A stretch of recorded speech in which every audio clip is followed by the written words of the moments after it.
Hello friends, Sandra's വേൾഡിലെ പുതിയൊരു കഥയിലേക്ക് എല്ലാവർക്കും സ്വാഗതം. ഈ ചാനൽ ഇഷ്ടപ്പെട്ടാൽ സബ്സ്ക്രൈബ് ചെയ്യാനും ഈ കഥ ഇഷ്ടമായ ലൈക്ക് ചെയ്യാനും മറക്കല്ലേ. അതുപോലെ സ്റ്റോറീസ് ഇഷ്ടമുള്ള നിങ്ങളുടെ ഫ്രണ്ട്സിന് എല്ലാവർക്കും ഷെയർ ചെയ്യാനും മറക്കല്ലേ. അപ്പോൾ നമുക്ക് നേരെ കഥയിലേക്ക് പോയാലോ. എൻ്റെ പേര് നാസിയ. 19 വയസ്സ്. ഒരു സമ്പന്ന മുസ്ലിം കുടുംബത്തിലാണ് ഞാൻ ജനിച്ചത്. ഉപ്പയും ഏട്ടന്മാരും ഗൾഫിലാണ്. വീട്ടിൽ ഞാനും ഉമ്മയും അനിയനും ഉമ്മുമ്മയും മാത്രമാണുള്ളത്. എൻ്റെ അനിയനും ഞാനും കളിച്ച കഥയാണ് ഞാനിവിടെ പറയാൻ പോകുന്നത്. വളരെ സുന്ദരിയായ ഒരു പെണ്ണായിരുന്നു ഞാൻ. മലയാളം നടി മിയയെ പോലെയാണ് കാണാൻ. അത്ര ഉയരമില്ലെങ്കിലും അതിലും വെളുപ്പും സൗന്ദര്യവും ഉണ്ടായിരുന്നു. 10ാം ക്ലാസ് മുതൽ ദിവസവും സ്വയം സുഖിക്കുന്ന ആളായിരുന്നു ഞാൻ. എൻ്റെ അനിയൻ ജസീം +1 പഠിക്കുന്നത്. അവനെ പോലെ സുന്ദരനായ ഒരു ആൺകുട്ടിയെ എവിടെയും ഞാൻ കണ്ടിട്ടില്ലായിരുന്നു. നല്ല ഗോതമ്പിൻ പാല് ചാലിച്ച കളറും നല്ല കൊഴുത്ത ശരീരവും ഒരു പക്ക ഹാൻസം ബോയ്. എൻ്റെ പല കൂട്ടുകാരും അവൻ്റെ സൗന്ദര്യത്തെ വർണ്ണിച്ച് പലപ്പോഴും എന്നോട് പറഞ്ഞിട്ടുണ്ട്. സത്യത്തിൽ അവനോട് എനിക്ക് വലിയ ആരാധനയായിരുന്നു. എന്നാൽ ഞങ്ങൾ നല്ല ഫ്രണ്ട്സായിരുന്നു. അവൻ ഒരു നല്ല തമാശക്കാരനുമായിരുന്നു. വലിയ നാണമൊന്നുമില്ലാത്ത അവന് 10ാം ക്ലാസ് വരെയൊക്കെ ഡ്രസ്സൊന്നുമില്ലാതെ വീട്ടിനകത്തൊക്കെ നടക്കുമായിരുന്നു. ഇപ്പോഴും രാവിലെ കുളിക്കാൻ പോകുമ്പോഴൊക്കെ ഷെഡ്ഡിയും എടുത്ത് വീട്ടിൽ നിന്ന് നടന്ന് കളിക്കും. ഇപ്പോൾ രാത്രി ഞാൻ അവന് ട്യൂഷൻ എടുക്കുന്നത് കൊണ്ട് ചില ദിവസം അവൻ എൻ്റെ കൂടെയാണ് കിടക്കാറ്. ലുങ്കിയോ 3/4 ആയിരിക്കും വേഷം. ചില ദിവസം ബനിയനും ഉണ്ടാകും. പല ദിവസവും ഷെഡ് ഇല്ലാതെ ലുങ്കി ഉടുത്ത് കിടക്കുമ്പോൾ ഞാൻ അവൻ്റെ പലതും കണ്ടിട്ടുണ്ട്. അവനോടുള്ള എൻ്റെ ആരാധന പല വികാരത്തിലേക്ക് മാറി. അങ്ങനെ മെല്ലെ മെല്ലെ എങ്ങനെയെങ്കിലും അവനെ എൻ്റെ സ്വന്തമാക്കണമെന്നാഗ്രഹം എൻ്റെ മനസ്സിലുദിച്ചു. അങ്ങനെയിരിക്കെ അവൻ്റെ +2 പരീക്ഷ വന്നെത്തി. എല്ലാ ദിവസവും ട്യൂഷനും കിടത്തവും. അങ്ങനെ എൻ്റെ മുറിയിലായി. വേനൽക്കാലമായതോടെ അവൻ ഷർട്ട് പൂർണ്ണമായി ഉപേക്ഷിച്ചു. അധികം ഒരു പോളിസ്റ്റർ ലുങ്കിയായിരിക്കും വേഷം.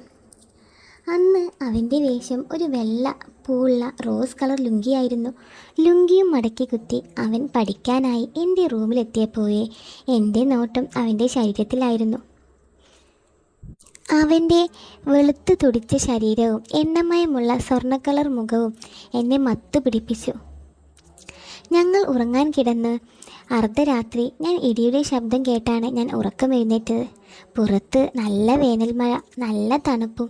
അപ്പോഴാണ് അനിയൻ എൻ്റെ അടുത്തേക്ക് തിരിഞ്ഞു കിടന്നത്. ഞാനും അവരും ഇപ്പോൾ മുഖത്തോട് മുഖം എന്ന രീതിയിലാണുള്ളത്. അവൻ്റെ ചൂട് ശ്വാസം എൻ്റെ മുഖത്തേക്ക് അടിക്കാൻ തുടങ്ങി. അത് എന്തോ ഒരു വികാരം എന്നിൽ ഉയർത്തി. ഞാൻ മെല്ലെ എൻ്റെ മുഖം അവൻ്റെ മുഖത്തോട് ചേർത്ത് വെച്ച് അവനെ പൊത്തി വെച്ച് കിടന്നു. ഞങ്ങളുടെ ശരീരം മുഴുവൻ ഒന്നായ പോലെ തോന്നി. ബനിയനും പാവാടയുമാണ് എൻ്റെ വേഷം. ബ്രാ ഇട്ടിരുന്നില്ല. ഞാൻ അവനെ മെല്ലെ ചുംബിക്കാൻ തുടങ്ങി. നല്ല ഉറക്കമാണവൻ. എൻ്റെ ശരീരം മുഴുവൻ ചൂട് പിടിച്ചു തുടങ്ങി. അവൻ്റെ ഷർട്ടില്ലാത്ത ശരീരത്തിലൂടെ എൻ്റെ കൈകൾ തലോടിച്ചു കൊണ്ടിരുന്നു. അവനറിയാതെ ഞാൻ മെല്ലെ സുഖിക്കാമെന്ന് കരുതി. അങ്ങനെ ഞാൻ ചെറുതായിട്ടൊന്ന് സുഖിക്കുമ്പോഴാണ് അവൻ്റെ നിലവിളി. ഇത്താച്ചി എന്ന്. അവൻ എഴുന്നേറ്റത് പെട്ടെന്നില്ല. അവൻ്റെ അലർച്ചയിൽ ഞാൻ കിടക്കയിൽ നിന്ന് താഴെയും വീണു. അവൻ എഴുന്നേറ്റ് പെട്ടെന്ന് കട്ടിലിനടുത്തുള്ള ലൈറ്റിട്ട് ഞാൻ വേഗം പാവാടയും ബനിയനുമൊക്കെ നിലത്തിരുന്ന് തന്നെ നേരെയാക്കാൻ ശ്രമിച്ചു. എൻ്റെ അയച്ചു വെച്ച അടിവസ്ത്രം കിടക്കയിൽ ഞാൻ കണ്ടു. പൂർണ്ണ നഗ്നനാണ് താനെന്ന് മനസ്സിലാക്കിയ അനിയൻ പെട്ടെന്ന് തലയണ എടുത്ത് മടിയിൽ വെച്ച ശേഷം കിടക്കയിലിരുന്നു എന്നെ നോക്കി. അവൻ്റെ ആ നോട്ടം അവിടെ നിന്ന് എഴുന്നേൽക്കാനുള്ള എൻ്റെ ശേഷി പോലും ചോർത്തി കളഞ്ഞു. എന്നാലും ഇത്താച്ചിയെ കൊണ്ട് ഞാൻ ഇത്ര കരുതിയില്ല. ഞാനിപ്പോൾ ഉമ്മച്ചിയെ വിളിക്കും എന്നവൻ ദേഷ്യത്തോടെ എന്നെ നോക്കി പറഞ്ഞു. എൻ്റെ കണ്ണിൽ നിന്ന് കണ്ണീർ തുള്ളികളായി ഉറ്റി. ഞാൻ ഒന്നും പറയാനാകാതെ തല താഴ്ത്തി കരയാൻ തുടങ്ങി.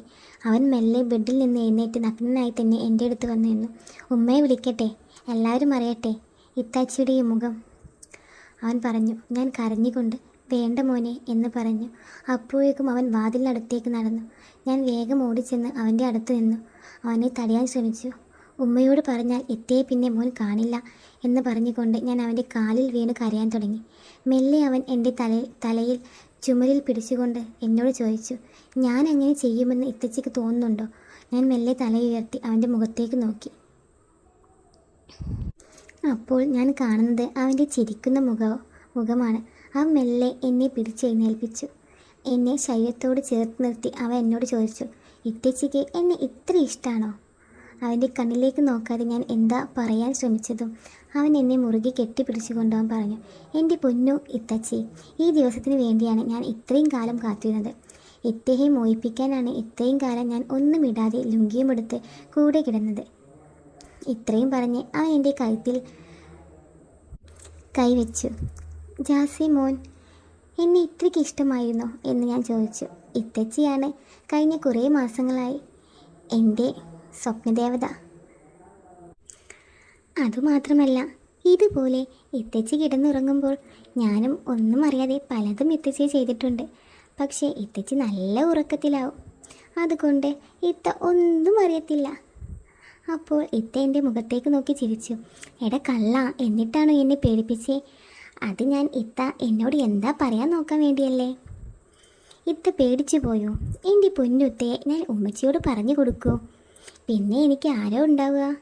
ഇത്ത അറിയാണ്ട് ഞാൻ ഇത്തയെ രാത്രി കളിക്കുന്ന പോലെയാ ഇത്ത എന്നെയും കളിച്ചത്. ഇത്ത എന്താ കരുതിയേ ഞാൻ ഉറങ്ങിയെന്നോ? ഇത്ത ചെയ്യുന്നതൊക്കെ സുഖിച്ച് കിടക്കുകയായിരുന്നു ഞാൻ. അത് കേട്ടപ്പോൾ അവൾക്ക് എന്തോ ഒരു മനസ്സുഖം. പിന്നെ അവൻ ഇത്തയും പൊക്കി കട്ടിലേക്ക് പോയി. ഇനി ഇത്തയ്ക്ക് എപ്പോൾ വേണമെങ്കിലും ഇങ്ങനെ ചെയ്യണമെന്നുണ്ടെങ്കിൽ എന്നോട് ചോദിക്കാൻ മടിക്കണ്ട. സുഖിപ്പിച്ചും ഇനി അങ്ങോട്ട് ജീവിതം കഴിച്ചു കൂട്ടാം. ഇത്ത, നമുക്ക് എന്നാ കാര്യപരിപാടിയിലേക്ക് കടന്നാലോ? ഇതുവരെ നമ്മൾ രണ്ടുപേരും പരസ്പരം അറിയാണ്ടല്ലേ ചെയ്തേ. ഇനി നമുക്ക് രണ്ടുപേർക്കും അറിഞ്ഞൊന്ന് ആസ്വദിക്കാം. എന്ത് പറയുന്നു ഇത്ത? ഇത്ത മെല്ലെ അവൻ്റെ മുഖത്തേക്ക് നോക്കി തലയാട്ടി. എന്നാൽ പിന്നെ ലൈറ്റ് ഓഫാക്കല്ലേ?